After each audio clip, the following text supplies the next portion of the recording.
That's right, new and improved intro with Ayrton coughing. Sorry.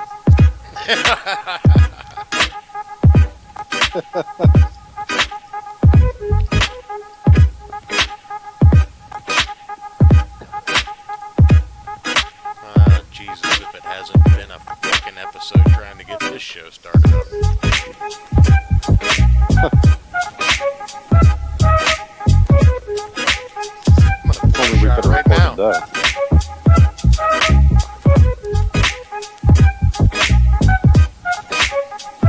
That's not even drunk stream yet. Not yet. It will be soon enough.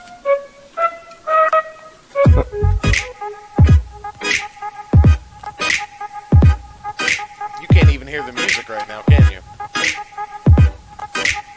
No. Beautiful.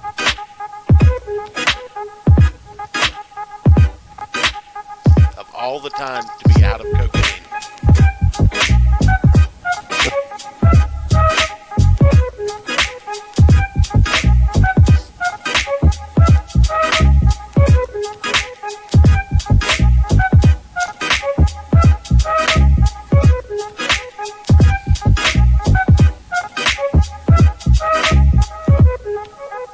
Alright, enough.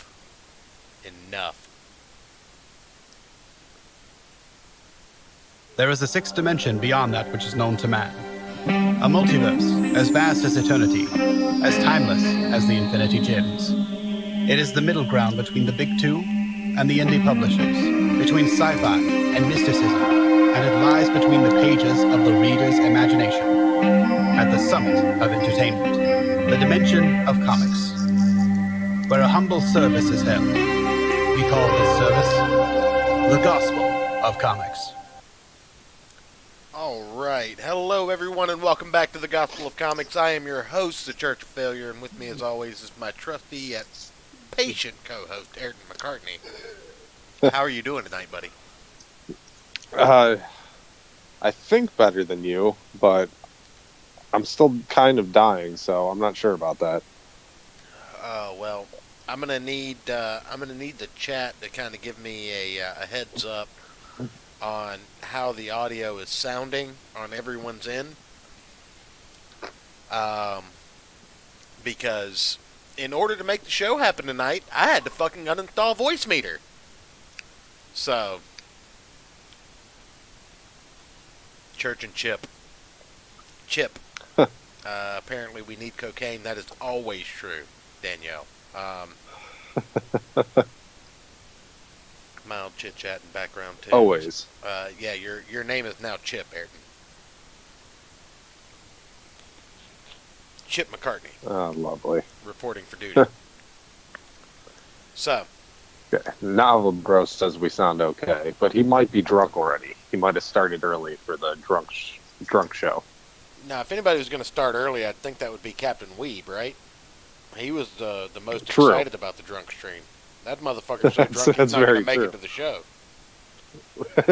I could be a little louder. I can fix that. I can make myself a lot louder. Let's see here what we got going on. Properties. Fan. You know what? Here's what we're going to do. Boom! How's that for louder? That should. You sound the same to me. I don't know about it. Well, you can hear me, but I'm broadcasting. I'm broadcasting to the tube of you. So I'm asking the people that actually matter in this show, Ayrton. Okay. Take a back seat. Danielle says she's already drunk. Well, I mean, 3 children. That'll do that to you. Yeah. But hopefully my audio is a little bit louder for everybody. I can change it in my actual sound settings. The static is now louder. What? Oh my god, there shouldn't be any static! Bit of a hiss coming through. Oh my god. Uh-oh. I hate everything. Everything is awful. Alright, here's what we're gonna do. We're gonna go there, and that should pretty much. That'll be about, that'll be about as loud as I can get, I think. Um, there are no filters I can apply, but Hmm. I really turn off the mic boost and turn up the mic level. Novel Bro, or not Novel Bro, god damn it. Matt Christie, if I could find those things, I would absolutely do them.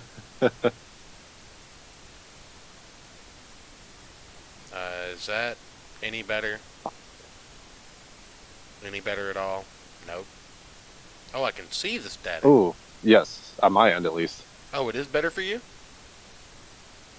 I, on my well, it just came back a little bit more. It was better for a sec there. No, no, that's not what I want. Hmm. Hmm. Uh, that should be lower, at least as far as the static goes. Sound settings.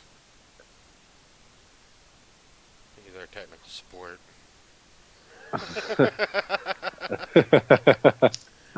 Absolutely no, it's not better, so we're just going to turn that back off. This has really just been all an act. What you guys don't realize is Church is actually out on a boat in international waters for undisclosed reasons, and that's what you hear in the background is the soft rumbling of the wind and the waves. I don't disagree. Um, Yes, Einbrock, I did see her bitching about being old and lonely. okay. Let's see. Oh, damn, I can barely hear me. Alright. Huh. Yeah, when I do listen to this device, it's like super fucking quiet. Weird. Can you guys hear me?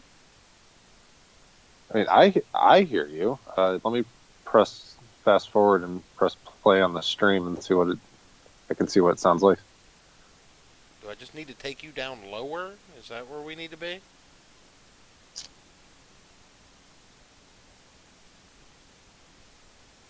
Now I'm echoing. Well, I was echoing because I was listening to myself. You guys have no idea how stressful this is for me. Church ascended there for a moment. You guys are not fucking kidding.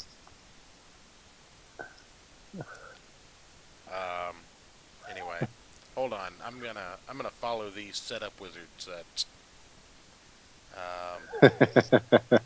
Matt, I can't get Logitech to actually understand my fucking, like, I can't get it to recognize my fucking hardware. Anyway, Isn't Logitech known for having like the worst drivers ever? Peter dictates to his computer. He prefers it to typing, and particularly prefers it to pen and paper.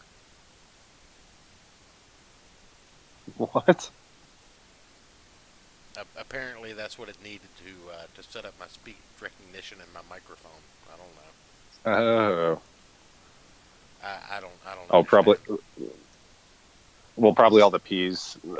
So it's gonna like stop. So it's not gonna have like that popping sound when you say them. All right. Would be my guess. Let's see. Properties. Change settings. No, cancel that. That's not what I want. We're using this device. Yes, I'm aware I don't need to do that now. Now that I've already done it, I don't understand any of this bullshit. Um, can I just throw my computer in the trash? Is that something that I can do? Is that allowed? Ron Swanson gif.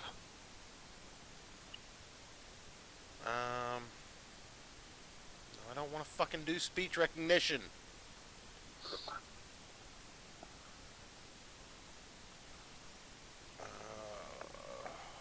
No, I don't want to listen to this device.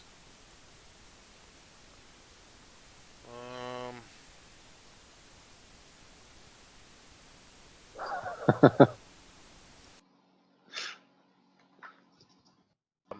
Oh, I. something happened. How's that? Is that any better? Uh, Can you hear me? yeah, I can hear. I can hear you. Okay. I mean, all the noise went away for a second, and then you kind of came back with it. Okay. Is the see? Here's the thing. Um, if your computer goes in the trash, it might catch AIDS. I think my computer already has AIDS, Novel Bro. Okay, everybody's saying it's much better. All right. So I'm just gonna go with this. Leave it the way it is. Static is forgone, and I can hear. Okay, everybody's good with it. I much appreciate you guys. Honestly, if it weren't for you guys, I'd just throw myself in the trash, and then we'd just be done with it. But for whatever reason, my little headphone jack for the G430 Logitech headset just fucking disappeared off my computer. I had software installed for it. I had drivers. Everything was hunky dory. I was listening to a Medicare stream on a undisclosed channel before the show. Everything was great. I was eating some ramen noodles. I put my headset down. I restart my computer, and everything's just fucking gone to shit. So I had to uninstall Voice Meter. I had to uninstall my goddamn headset, and now I don't even know what the fuck's going on.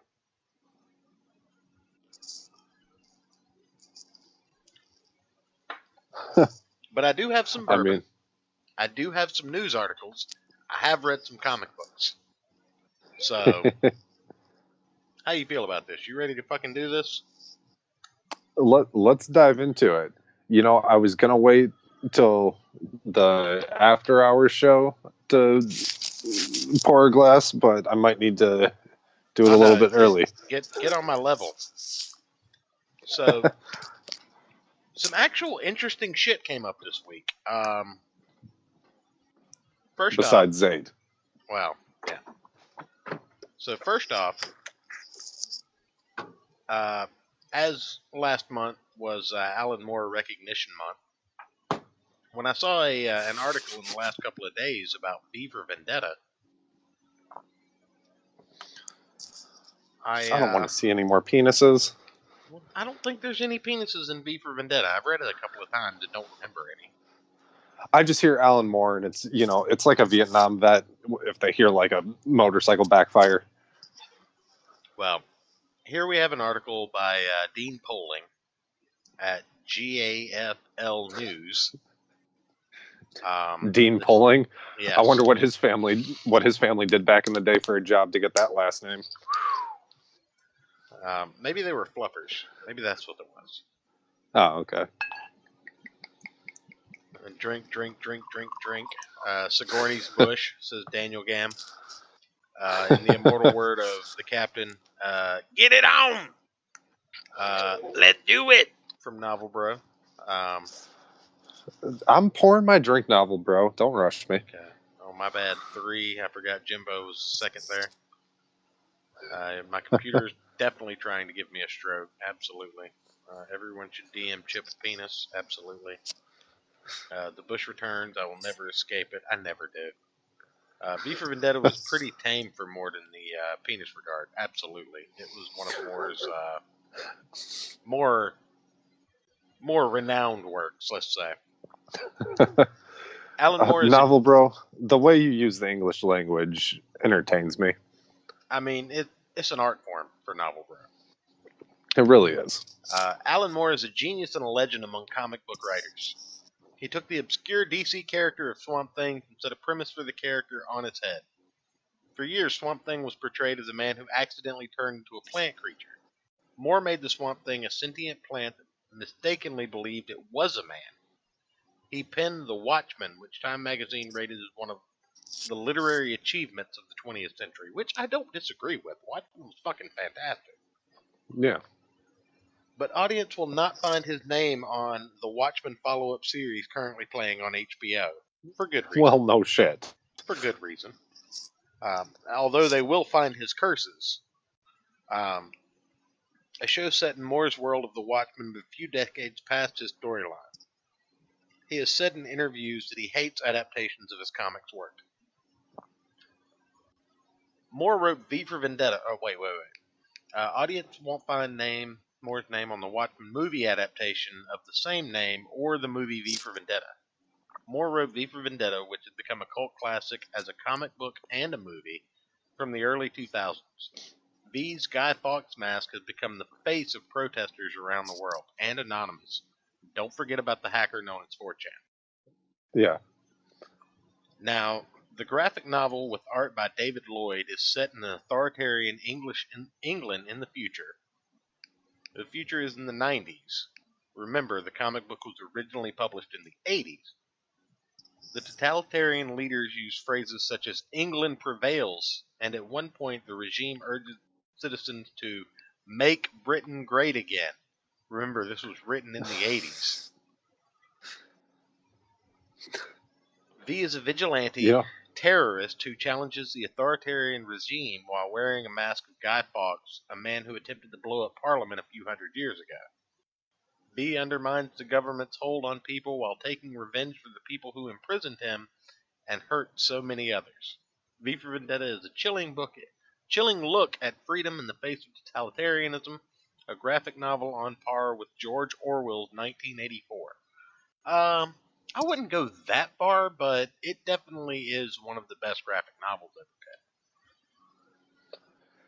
read. Yeah, I mean, if you discount the actual 1984 movie, the second one from the 80s, the ending is pretty horrific.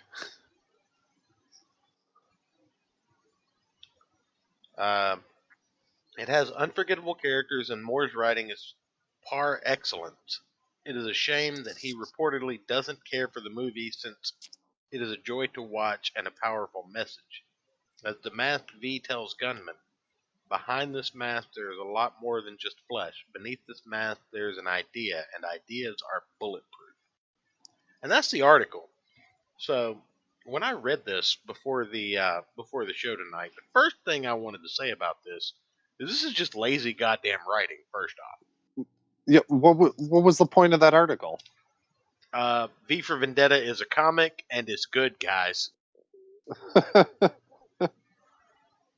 I'm a journalist now, guys, because I tell you what comics are good from week to week.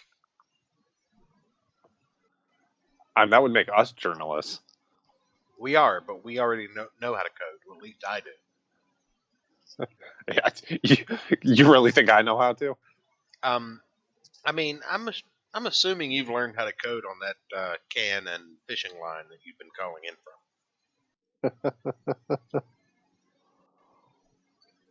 But when I saw this, I was just like, oh, they're talking about V for Vendetta. Most of the audience doesn't know this, however. I have made sure that a very important event in my life was scheduled to have its annual anniversary on the 5th of November. Your colonoscopy? No. I have that on New Year's every year.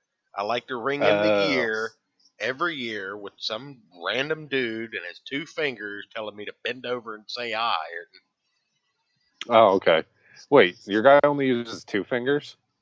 I mean, he tried to use the whole fifth one time, but I backhanded him and he didn't like that. Oh, okay. That must be the secret to that. Yeah. I mean, you just have to do the spinning back fist on them, and they just stop using the whole hand. Oh, okay. Good to know. But no, a very important event in my life. The date that I tied the knot with Mrs. Church is rung in every year on Guy Fawkes Day, mainly so I'll never forget. Because, as the poem says, remember, remember the 5th of November, the gunpowder treason and plot. I know of no reason the gunpowder treason should ever be forgotten, especially when your wife is going to make you sleep on the couch if you forget, motherfucker.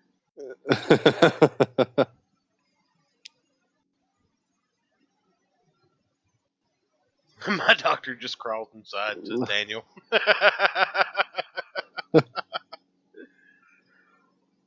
But, no, I appreciate that, Matt Christie, and I'll tell you 100%. Thank you. As far as it goes, don't make me choke. It's too soon for that. So which one of you degenerates in the chat is going to jump on the choking innuendo first?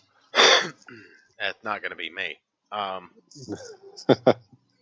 Anyway, no, I definitely appreciate that, Matt Christie. I will never steer you wrong when it comes to comic books.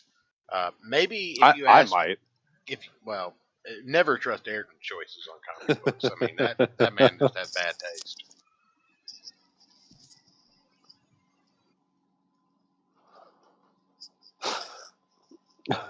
I'm not wrong. Hey, I mean, I like things that are ridiculous. I mean, you got that going for you, which is nice, I guess. Have you ever seen the movie Teeth? Yes. Okay. Did you enjoy that movie? Oh, it's hilarious. Fuck. I mean, I can't say anything. There was a movie about a sexually transmitted disease that was contracted from fucking corpses. Contracted, I think was the name of it. Basically, this girl has a sexual encounter with this guy's fucking corpses at the morgue. This is a family show, by the way, everybody. Is that kind of like the scene in Clerks where the guy goes into the bathroom to jerk off with the Noonie magazine and then dies, and then the guy's girlfriend goes in there and he's still hard and she doesn't realize it. Rick and Mortis is the closest thing some of their, some people are going to have to a hard on 20 years. That's true. There might be something wrong with your asshole there, buddy. Oh. Well, there. I don't judge. But anyway. With you are asshole? I think he's talking about Daniel's proctologist as being able to climb in. Now, another thing, and this has been news for about 2 weeks, but the fact that they just keep reporting on it, I have to talk about it. Uh-oh. Joker has become the most profitable comic book movie of all time. Look at that gloriousness. I'm going to turn the screen share on so you can share in this. So just check this out. Look how glorious Joaquin Phoenix is. Hold on. Don't you wish you could lean like that? Oh, yeah.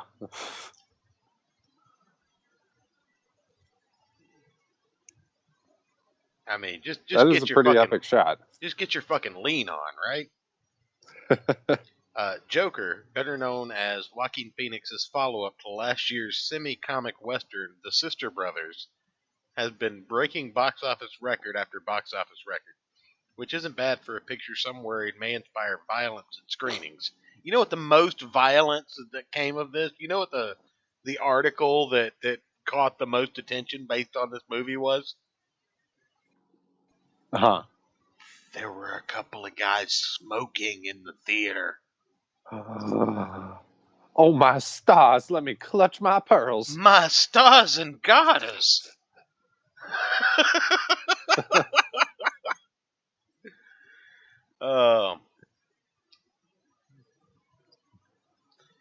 So here's another.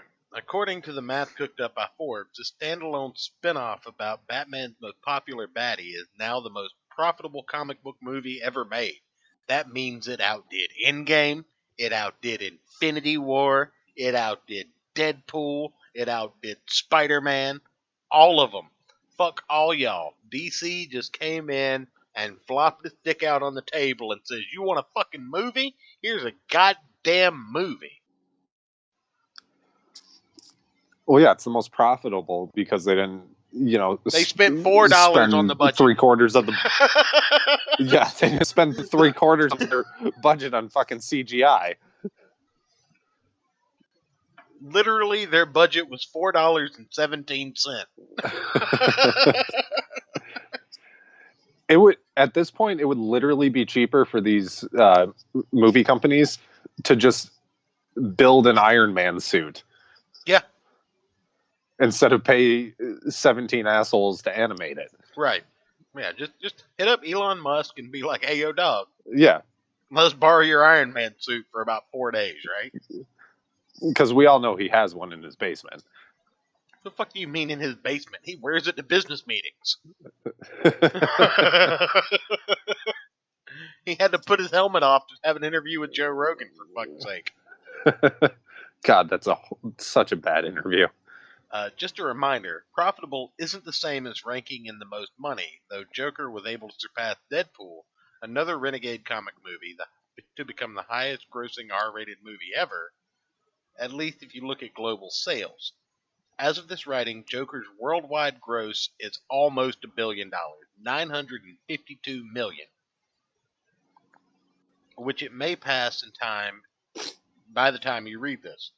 Thing is, the production budget was relatively skimpy, 62.5 million, and that means it made over 15 times its budget. Again, this is if you look at Joker's comparatively modest budget. Most comic book movies, of course, cost considerably more than 62.5 million. Endgame cost a whopping $356 million. And since it grossed 2.79 billion, that means it only made about 7.5 times the budget. They say only in quotes. Yeah. Yeah. By the way, all of this is looking at the production budget. The advertising budgets, which aren't cheap, were a thing. And let me be the first to say and posit that this whole the alt-right is on board with this movie, the racists are embracing this movie, is totally going to be a marketing scheme that is going to be used time and time and time and time and time and time again. Oh, yeah. None of you will ever be safe from being able to understand whether these fucking journos and these fucking cucks are looking at you and saying the honest to God truth, or if they're just trying to use something like the idea of the alt-right as a fucking marketing strategy. I've seen it time and again, over and over again in my upbringing, and they're using it as far as, look at Wominator, woke fate, they lost money. Yeah.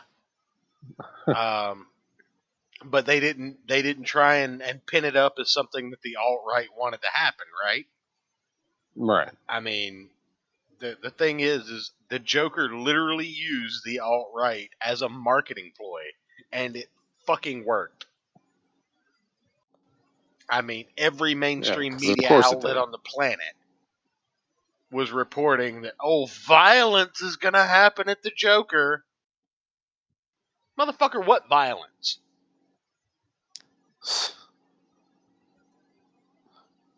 Come see the violence inherent in the system. Help, help, I'm being repressed. Well, how many of those fucking tickets do you think were bought simply so that people could show up to this movie and hope to be one of the people that got interviewed when violence actually happened? Right. I'm not bullshitting you. Oh, no. I'm sure I'd say 10 to 20%. Yeah. 'cause people need their 15 minutes of fame. Right. So, anyway, it appears yet another congrats are in order to the gritty movie based upon a deathless IP centered around the most popular current genre in cinema that could. Again, this movie, I haven't seen it yet. I will, and when I do, we'll do a breakdown review of it. We'll talk about it in full, but That means I have to watch it. I haven't had time to hard R a copy of it yet, and a completely legitimate copy, by the way. Oh, of course. I mean, I get completely legitimate press screening copies of all the movies I watch. Right. Politics always works. I went and saw it before the media got a good hold on it, and there were 4 people in a 55-person theater. Yeah. But it's still, I mean, to make $1 billion without being released in China, what are you going to do, right? Like, It didn't get released in China? No, too violent. Yeah.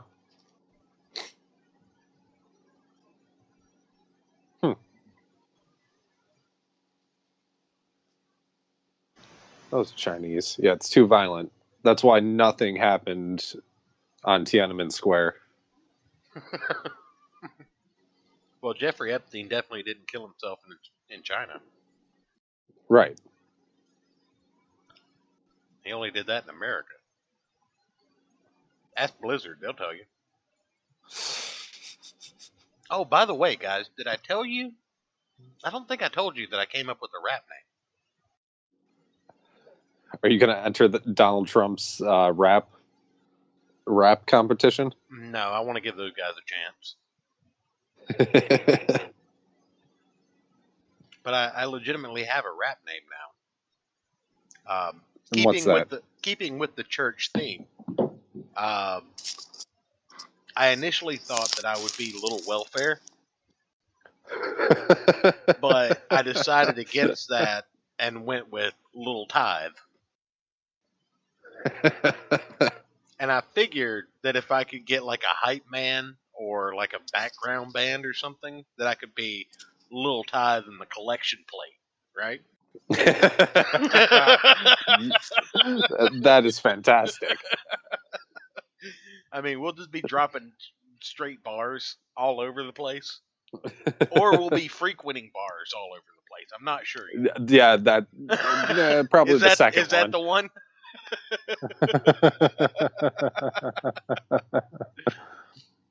I thought you guys might enjoy that. That's fantastic. Another article that caught my attention this week. Did you know that Neil Gaiman had licensed Sandman to become a Netflix TV show? I did not.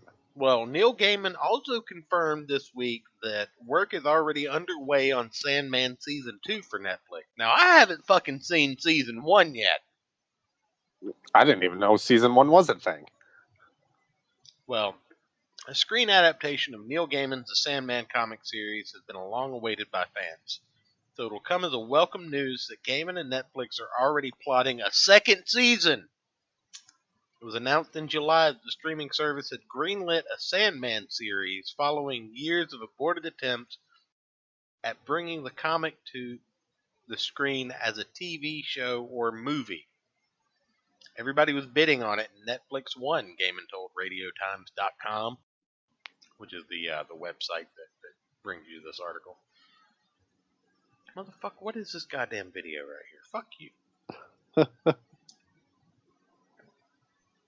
Published by DC Comics under its adult-themed Vertigo imprint, The Sandman tells the story of Dream of the Endless, a supernatural being who rules over the world of dreams, and ran for 75 issues from January of 89 to March of 96. So just under a decade-long series there. Gaiman will serve as executive producer on the Netflix series, immediately bringing into light the differences between a Neil Gaiman and an Alan Moore. Neil Gaiman looks at you and goes, "What the fuck are you doing to my creation?" Where Alan Moore looks at you and goes, "Yeah, fuck it, go ahead. I don't give a fuck." Or vice versa, actually. Alan Moore looks at you and says, "I'm going to place a curse on you," and Neil Gaiman says, "Fuck it, yeah, just put my name on it." Yeah, just give me money. Right. It's all about the Benjamins. Alongside David Goyer, I think they misspelled Goyam there. Batman v Superman: Dawn of Justice credits, and Alan Heinberg, Berg of Grey's Anatomy fame. I don't want to imply that these guys might be members of a similar tribe, but a Goy and a Berg. Something smells fishy. Something smells And it's kosher. not- That's for goddamn sure. Yeah, something smells fishy, and it's not the discount whorehouse down the street. something smells kosher. That's for goddamn sure.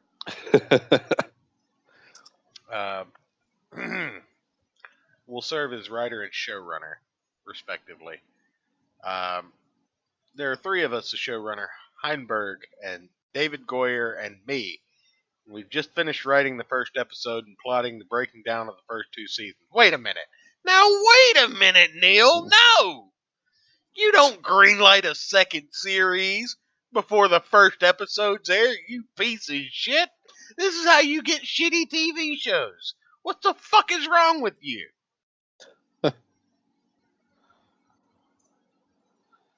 Or you end up like Firefly and get canceled before the first season's even fully out yet. 13 episodes. That's all we wanted.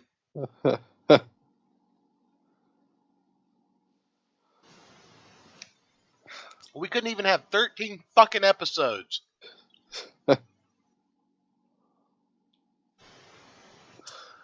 Oh, jeez. Joseph Gordon-Levitt was once attached to Sandman film project with Jack Thorne of his Dark Materials hired to write the script. A separate TV version was also previously in development in HBO. In HBO? With HBO? What the fuck are you writing? The Netflix series will kick off with an 11-episode first season. Through a release date is yet unannounced. But we're working on the second season, guys. Yeah, this first one might suck and nobody's going to like it, but we're working on the second one. Right. Don't worry. We already have season 2 in the works. You don't need to see season 1. It's going to be great because it's comics, right? Right? What the fuck is wrong with these people? Like, do they not understand what they're doing to this medium? Or do they just not care? Is that what it is? Am I just like wonderstruck and nobody actually gives a fuck about my hobby? Is that where we at? Well, to me, it sounds like they're trying to get as much content out as possible Before the whole, bubble like, burst? comic book. Yeah, exactly. Okay. Well, That's what it sounds like to me. maybe, But and this is just me, but maybe they should take a page out of the, the shit going on with multiple small businesses and understand that the bubble always fucking burst. oh yeah, Remember under Obama where, everybody was just getting money like right and left? Let me catch up with the chat here. Mad Churchill and Edward Snowden are my idols, but you, sir, Novel Bro, are making moves. Novel Bro's the fucking best. Pullman is a rampant leftist, by the way, British novelist who never wrote anything good in his Dark Materials after his Dark Materials and was a staunch EU fanboy. Hey, Captain Weeb showed up. How's it going, buddy? hey, Everybody saluting the chat for Captain Weeb. we're not drunk yet, Captain, but we're getting there. Shut the fuck up and you speak for yourself, you motherfucker. Well, I said not all of us are. They're not drunk yet, Captain.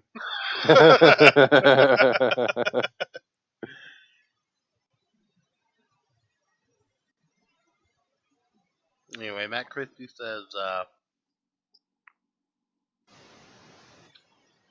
whatever happened to 26 episodes and 24 or 20?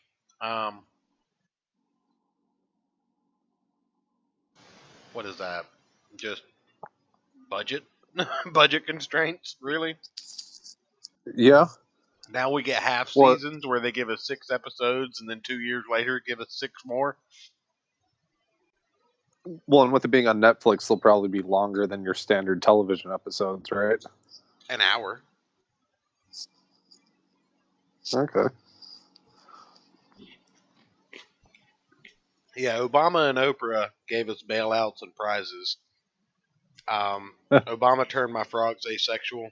That was just the chemicals he put in the water, Daniel. Yeah. But it has to do with laziness. I agree to a certain point, but I also think that it has to do with the rising cost of budgets in daytime television and the demand for the fucking time slot. Because if you look real close, as far as network television goes, those those series are still pretty much weekly for half year segments. Um, how? Chemicals in the water that turn the frickin' frogs gay. Um, was that good? How was that? That was actually pretty good. Okay. You're getting better at that one. You know, you got to try. You got to be good at Yeah. something. And obviously, running a fucking stream is not it for me.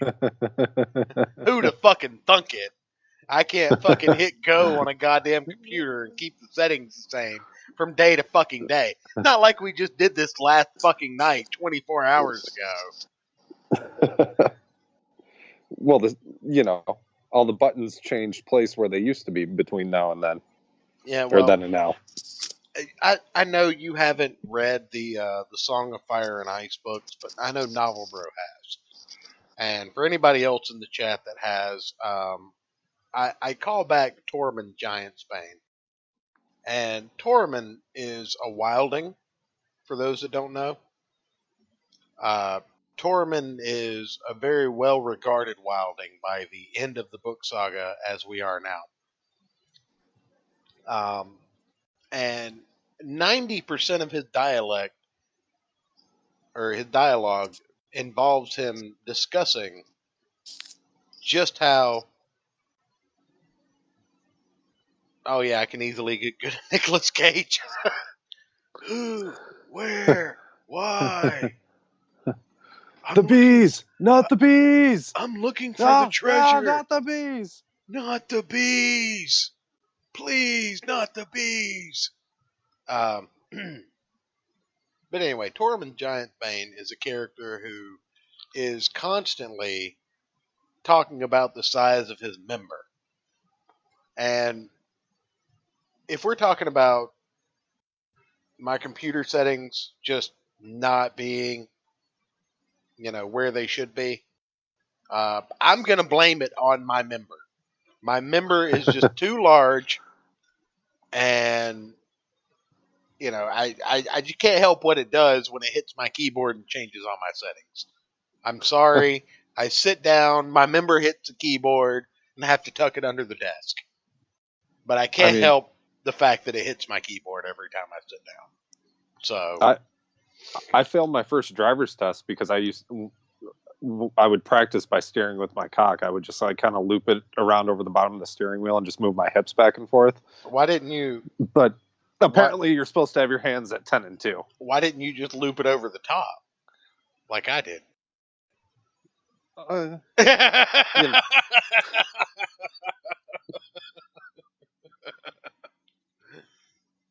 See, that was an impromptu dick measuring contest that we didn't either one have to be present for. I too was born with an abnormally large penis. Yes, that's what this show has become. My member is just too large to keep my computer settings.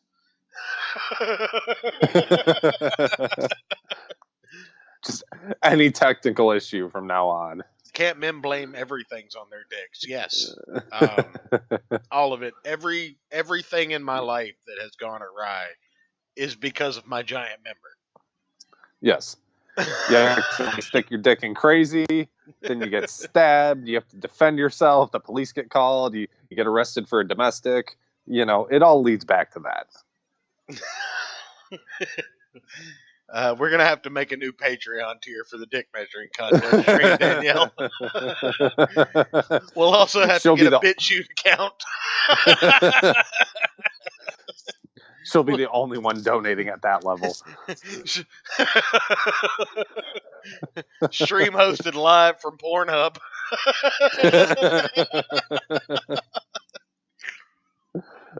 Oh man.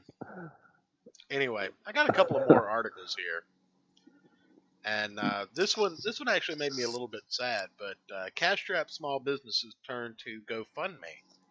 Loyal customers go beyond buying to help the independent bookstores and restaurants. So this actually came up. Weird. Yeah, this actually came up while I was looking at the comic book news, and it kind of made me think. Crowdfunding has done wonders for the comic industry, in my opinion. Yeah, I would agree. I would never expect someone like Ethan Van Sciver to produce another comic book after being all but jettisoned from DC Comics over politics. I would never expect Mike Miller to do another comic book after being jettisoned from the comic industry for his beliefs. Same thing with Tim Lim. Same thing with John Malin. But Amy Skyer loved taking her 3-year-old son to story time at Books of Wonder in Manhattan. So when she got an email from the bookstore soliciting a GoFundMe donation to help with moving costs, she was happy to chip in $25. It's a quaint little independent store, Miss Geyer said. Storytime, the programs and readings that they do, there's no charge for those, and you can spend time there. To me, that's worth something. Most people think of GoFundMe as a way to raise money for medical debt, funeral costs, and natural disaster relief, but crowdfunding... Oh, Jesus Christ. What did you just send me? I just sent you an article. Okay. Anyway, disaster relief. A crowdfunding website is increasingly used by struggling small businesses, says Chief Executive Rob Solomon. Thousands of small businesses ranging from the comic book shop to drive-in movie theaters have opened up campaigns across 19 countries.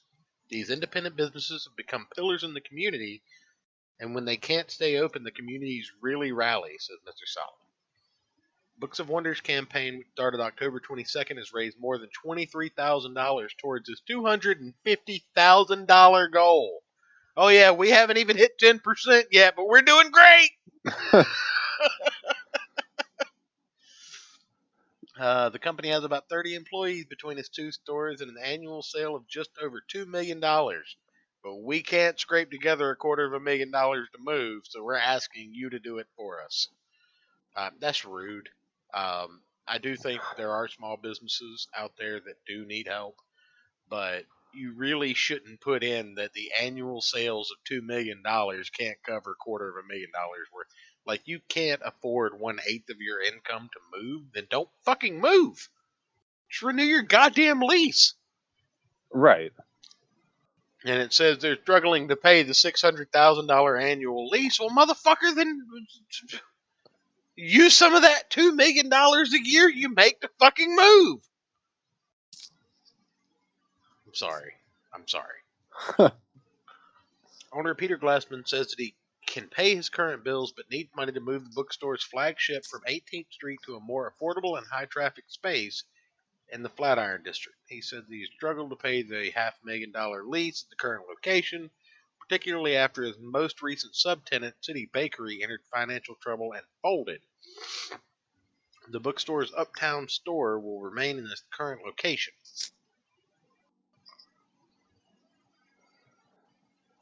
And, I get that having 30 employees in 2 locations with $2 million annual sales, that's not profit, okay? They didn't say $2 million in profit.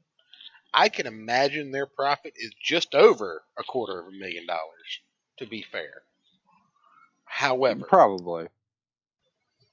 You're in New York. What do you expect? Maybe downsize your workforce a little bit. I don't think you can over 2 locations. I mean, that's barely 2 shifts at 2 locations. Yeah. I mean, but Did I mishear the number of employees you said? no, it's about 30, but you got to think all of them are part-time. None of them have 40 hours a week. Yeah, so you My ex-girlfriend used to work at a bookstore. She did good to make 20 hours a week. So I mean, you got to think you need 5 to 7 employees per shift per store. With 2 shifts per store, that's anywhere from 10 to 14 employees per store. So, add in a manager and a regional, or a manager and a GM, and you've got your 30 right there. yeah. Plus, I'm sure they're counting themselves as employees. Yeah, I still feel I don't know. But you're also probably sitting on $1 million worth of inventory at any given time between 2 bookstores, right? Right. And you probably don't need 17 copies of Twilight anymore. Well, you don't know, because Christmas comes up and people buy new copies of Twilight every year. That's the thing. It's not like the cigar business where you can kind of cater to your audience. Like in a bookstore, you don't That's really true. know who the fuck's coming in at any given time. Yeah, that's fair. Like you might get one new customer every week, and then a lot of repeat business. Or you might get one new customer per day and a lot of repeat business.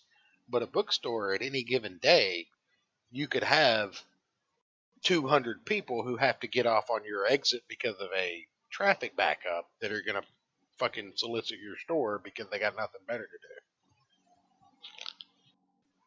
do. And books are a lot more, I don't know, bookstores in general. Like, it's not just books. They sell toys, they sell pops, Yeah.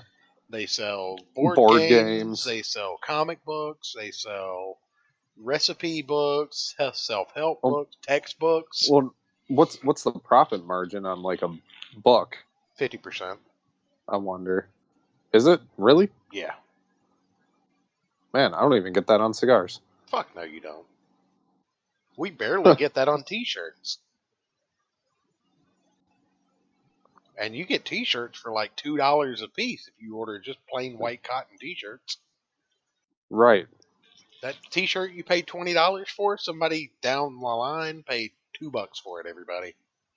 Inside info. Now, if you have the equipment to put your own designs on there, sure. But that's where the other $18 comes from. The shipping back and forth and paying some poor sap to put your fucking design on there. Right. And the extra margin you need to make to pay off, whether you took out a loan to buy the equipment to print the images or just the upkeep of said equipment, ink and whatever materials that the actual machine uses. So far, customers haven't criticized the for-profit business for soliciting donations. They understand that the thing has gone wrong for us, or things beyond our control, he says. The attitude... Motherfucker, it was not beyond your control to open up a fucking bookstore in New York. I'm sorry, but if you want to sell something in New York, sell fucking coats. Right. Okay? Sell fucking jackets. Those are a guaranteed sale. People read less and less these days, and digital books have taken over the market. It is much easier to carry your entire fucking library in a purse than it is to buy physical books. Now, there are people like me who want to have the physical book, but your overall market is digital, and you have to adapt to that. Therefore, solid bookstores, like small-time bookstores, are just gone now. You don't even get like your Barnes and Nobles and your fucking Book Nooks and your book racks and all that shit anymore. Now it's all Books A Million, and they make money off of fucking coffee. Right.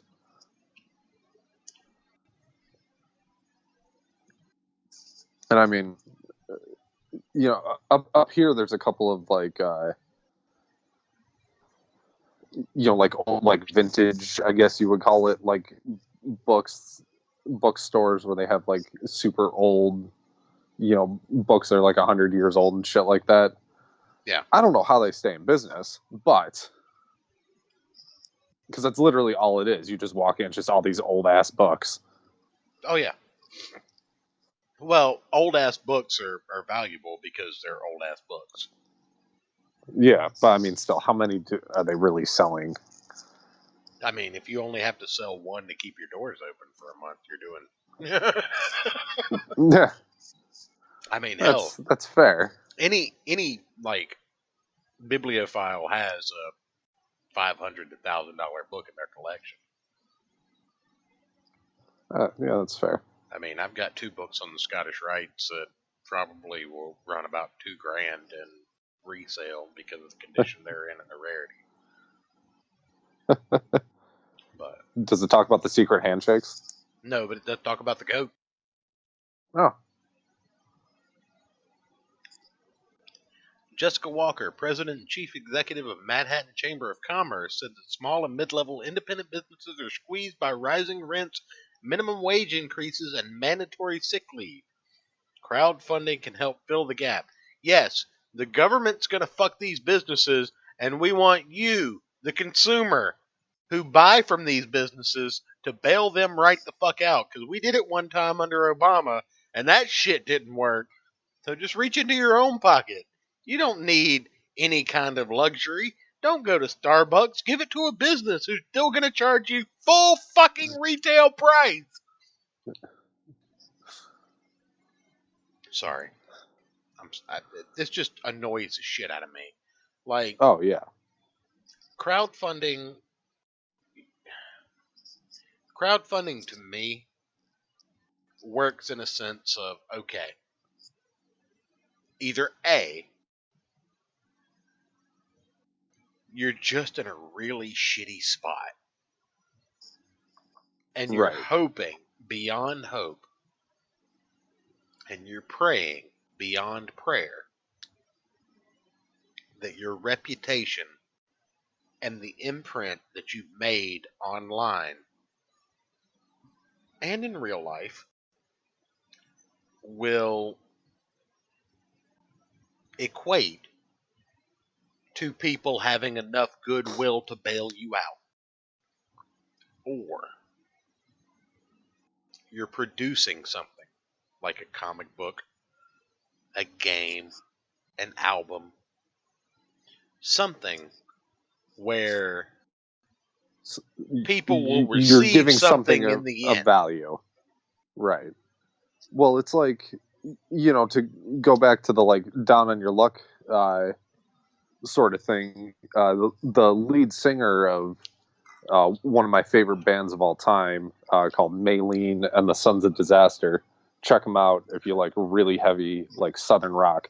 Well, about a year ago, their lead singer got totally fucked in an ATV accident. Right.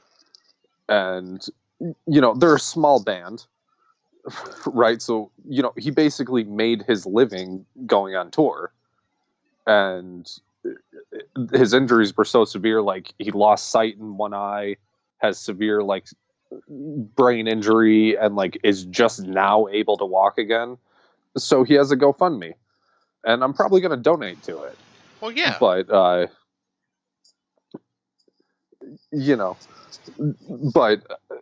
something like this, you have 2 giant ass bookstores in goddamn New York City.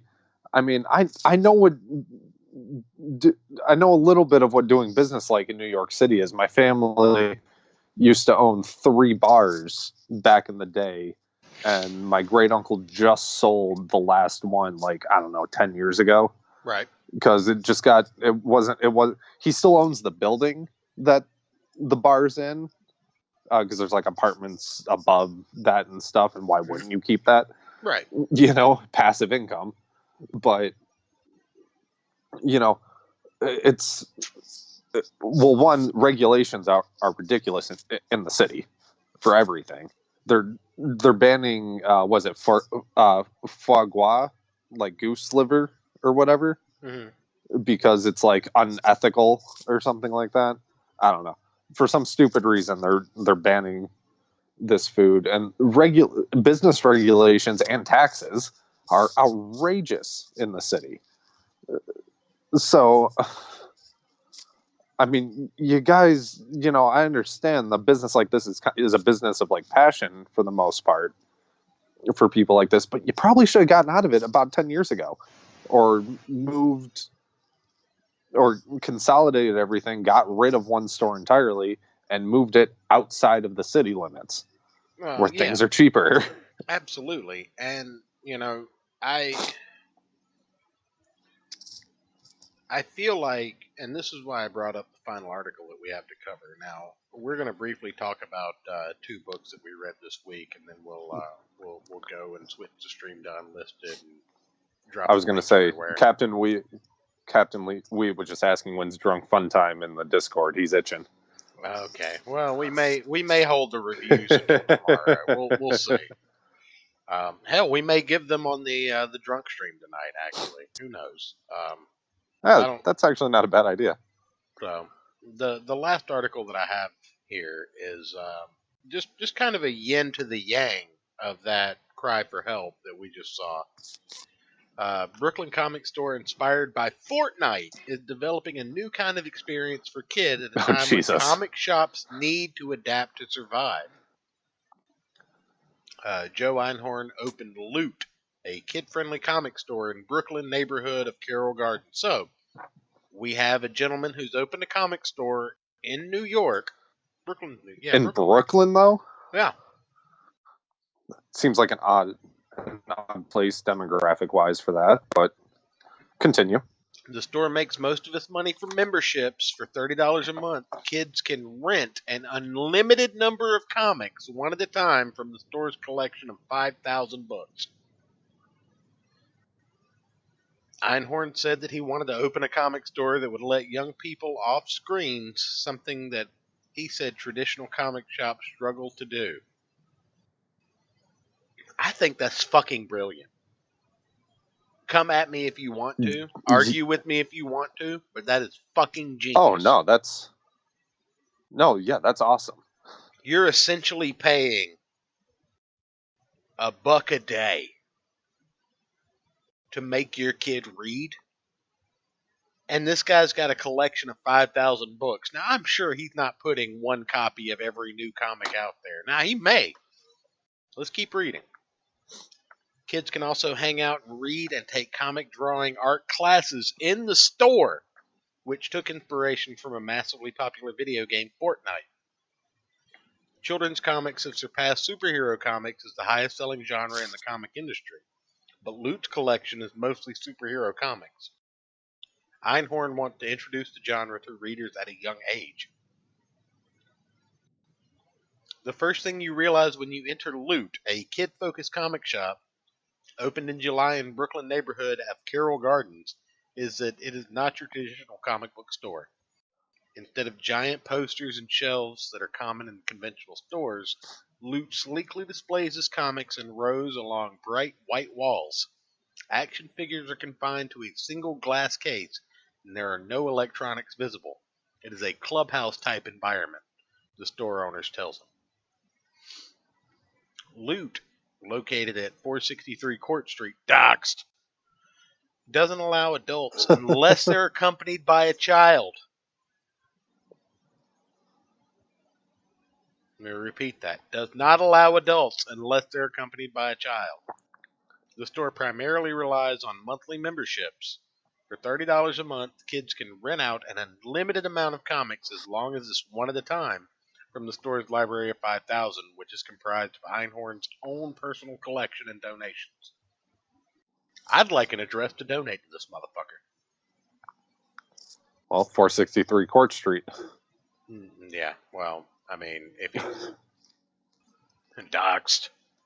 Kids can get a superhero-inspired trading card with their name on it as their membership card. That's fucking cool. And when a comic leaves a store, a plastic jacket is put on it with a library card that indicates the date it was rented and the condition. Einhorn uses a journal to keep track. He wouldn't disclose how many memberships the store sold, but said the sponsorships have resulted in 100 memberships for local children. Sponsorships. The minimalist That's approach awesome. is by design. Einhorn, who is 38, has 3 kids of his own, said he wanted to open Loot for nostalgic reasons because comic shops were important to his development and he wanted his neighborhood to have one. But he also called it a reaction to the way kids are spending their time now. And I can attest to this. As a father of 3, I grasp. I draw at straws. I try and figure anything out to pull my kids away from a fucking screen. But that's all they want to do. It's fucking YouTube and Fortnite and Roblox and Disney this and Spider-Man that. Like, read a goddamn book. Play with these Yeah. thousands of dollars worth of toys that I bought you. But no, I'll just watch Lion King for the 900th time. It's fine. We're looking for ways to engage young people in reading and writing besides playing with screens, he said. Fortnite is a hit with young people, so Loot borrowed from it. When conceiving of Loot, Einhorn drew inspiration from the wildly popular online video game, which has 250 million registered accounts. In the game, resources such as weapons and ammunition are called Loot, which is not only the name of the store, but the store's reward system. Kids gain point by renting comics and using the points at the pizzeria below the store. So not only do you get books, but you get pizza? Motherfucker, let me be God 7 damn. again in Brooklyn. Please! Einhorn is hoping to capture what makes video games like Fortnite so habitual in comic books, and that doesn't involve just reading them. Kids can read comics in the store at their leisure and also draw their own with the help of Loot staff members who give art classes. And here we got, oh wow. That's actually not bad for a kid, right? Yeah. Nice. Yeah. Children's comics are dominating the comic industry. Shout out Alterna. Hell yeah. Children's comics surpassed superhero comics as the biggest genre in the comics industry this year. The industry website ICV2 revealed conference last month. The popularity of children's comics has helped to make bookstores and online retailers the biggest channel for comic book sales in North America. And, Clint Stoker from the Sweetcast has talked about this before, his son being interested in Dogman, which is a Scholastic comic. I had never even heard of it. But then my son comes home after the book fair talking about Dogman, and I have to seek out copies of this shit. So, I mean, they're doing a better job than the comic industry in advertising their wares.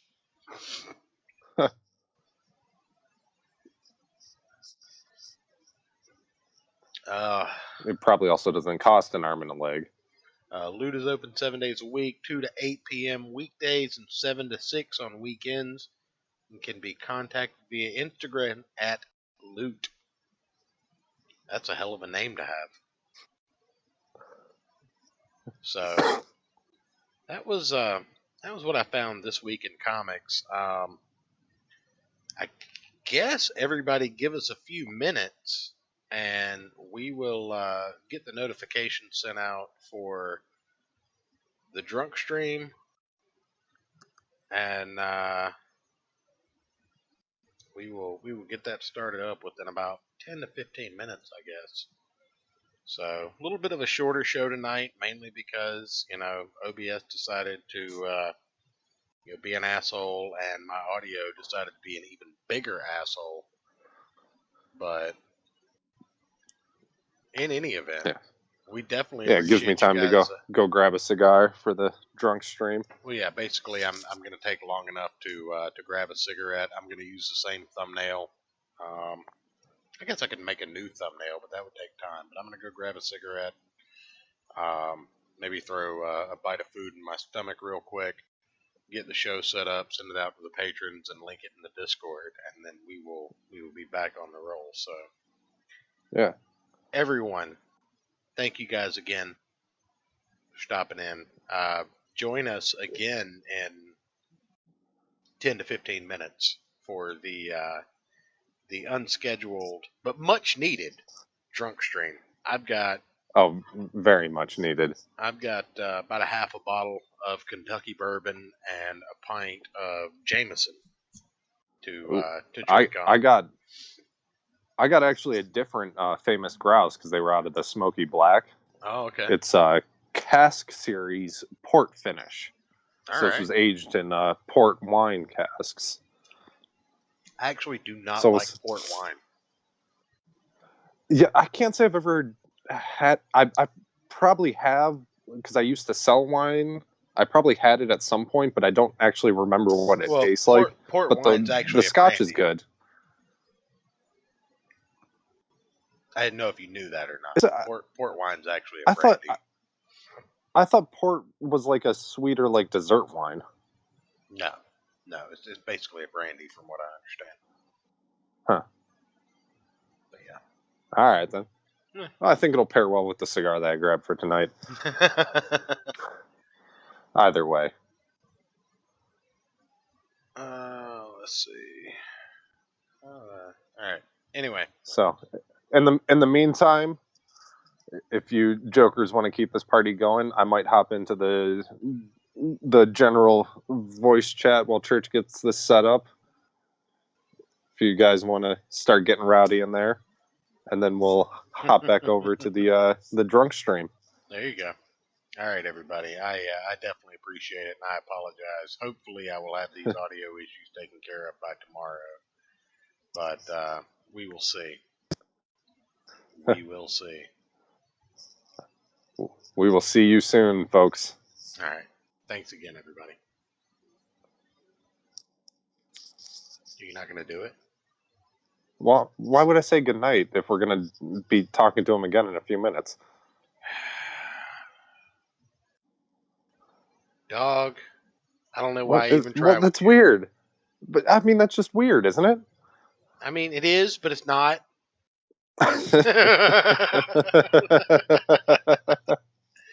All right, good night, everybody. Thank you. I'll leave it now. Thanks again, everyone.